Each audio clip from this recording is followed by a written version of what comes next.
ramener les gosses dans le réel. Vous voyez, le maître mot des parents vis-à-vis des adolescents, c'est réalisme, réalisme, réalisme. Obliger les enfants à rester dans le réel. Vous voyez, c'est-à-dire à faire ce qu'ils ont à faire, hein, et à ne pas s'évader de la réalité, que ce soit la réalité scolaire, la réalité familiale, la réalité sociale. Il y a comment dirais-je, une pulsion d'évasion, hein, et de rêve, de sortie du réel qui est très forte à cet âge-là. Bon. Vous verrez que ça peut être dissimulé chez certains enfants, j'en parlerai.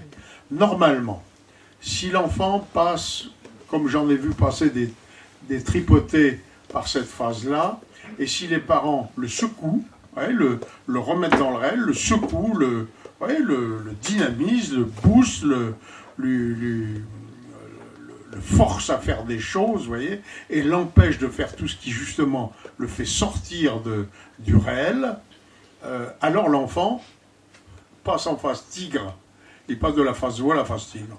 Ça veut dire maintenant j'ai un moi fort, lâchez-moi les baskets, et il veut être indépendant au lieu d'être autonome.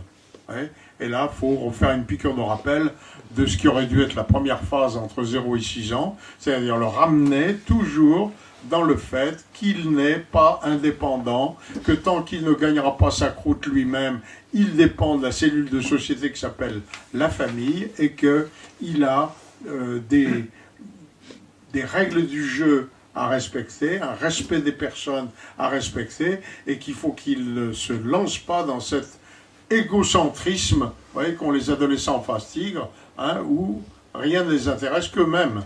Hein, ce qui fait que sur le plan de la serviabilité, du service, de la solidarité, c'est pas leur tasse de thé. Voilà.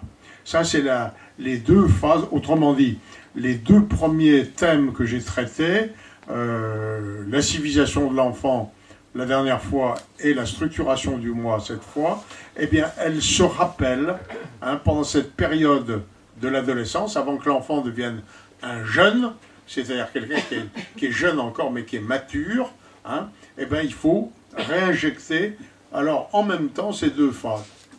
Qu'est-ce que c'est que la crise d'adolescence? Ben, la crise d'adolescence, c'est le veau tigre. La crise d'adolescence, en fait, c'est celui qui, ayant pris de l'âge,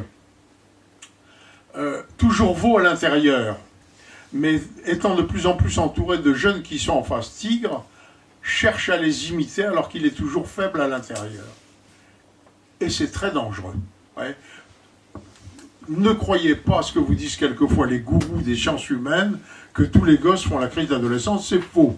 C'est faux. Il y a des tas de gosses qui ne font pas la crise d'adolescence. C'est-à-dire qu'ils passent d'abord par la phase veau, où ils sont mal dans leur pompe, ils ont des boutons plein la gueule, leur corps grandit, ils n'arrivent pas à maîtriser leur nouvelle sensibilité, leur affectif, etc.